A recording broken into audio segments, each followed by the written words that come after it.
Now, here's some things to contemplate. If you admire someone, the reason you admire them is because you can see in their behavior the manifestation of that spirit. And your admiration is actually a reflection of the instinct that orients you in the world.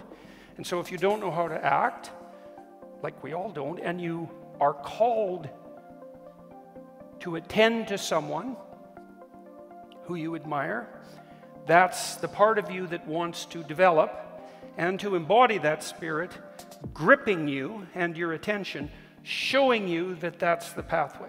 And that's, someone like that is a leader, not because they use force. A tyrant uses forces, but because they use example. And because the example serves the horizontal axis and the vertical axis specifically, and the example calls to those who see the example. And that's actually what you're called to do. To not hide your light under a bushel, right? To be a light on the hill instead. And that means to act in a manner that is an example to others. And so, and all that's dead, solid, real as far as I can tell. I know that the instinct to admire is a variation of the instinct for awe. The awe you experience when you look up at the night sky. The awe that strikes you when you see something unbearably beautiful or hear that. The awe that grips you in a sports stadium when you see someone unbelievably disciplined and creative hit the target in a spectacular manner. It's all an orienting instinct, and it's extremely old.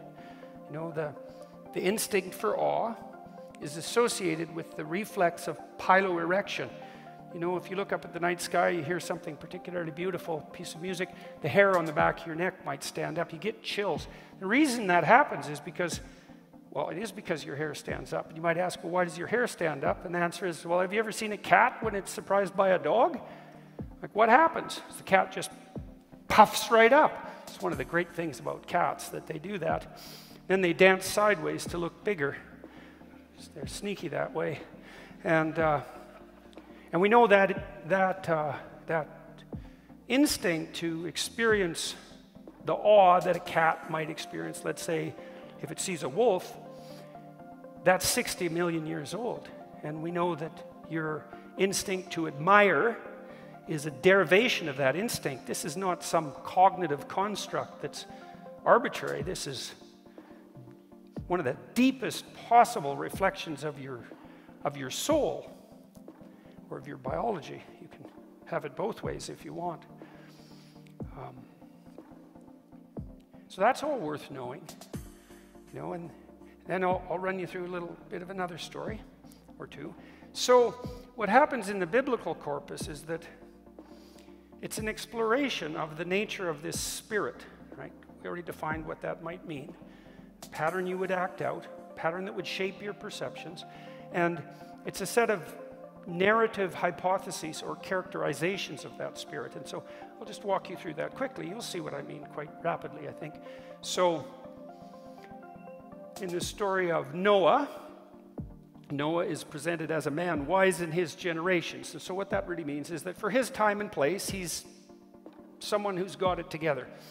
He has the limitations of his time and place, like we all do, but given those limitations, he's on the right track. And he has this intuition, Spirit calls to him and says, the storms are coming there, buddy. You better build something that can take you and the world through the flood.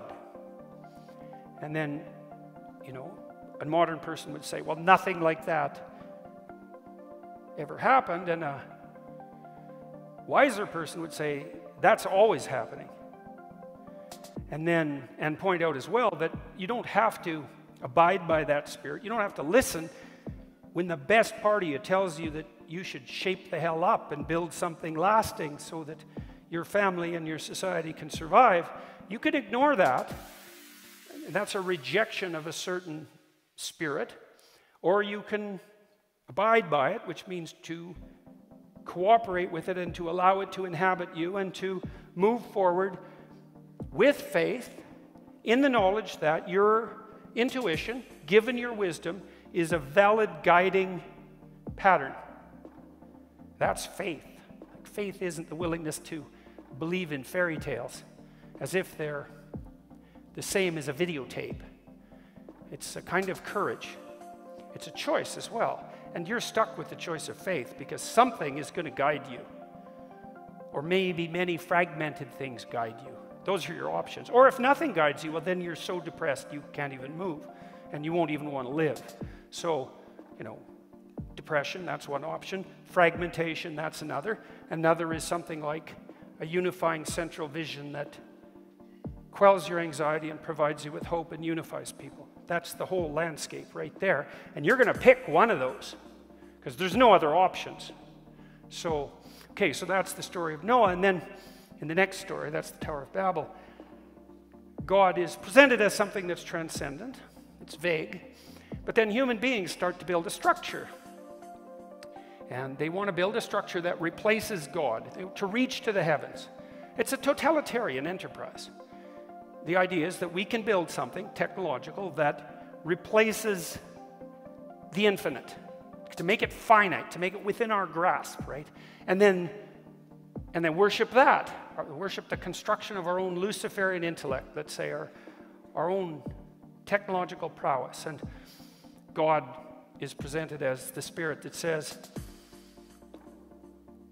that will take you so sideways that you won't even be able to understand what each other are saying. And that's where we're at now, because we can make a documentary called What is a Woman? And the reason that we can make that documentary and that people watch it is because we are so fragmented by Luciferian presumption that we no longer speak the same language. So, you know, and you can decide for yourself if you think that's true.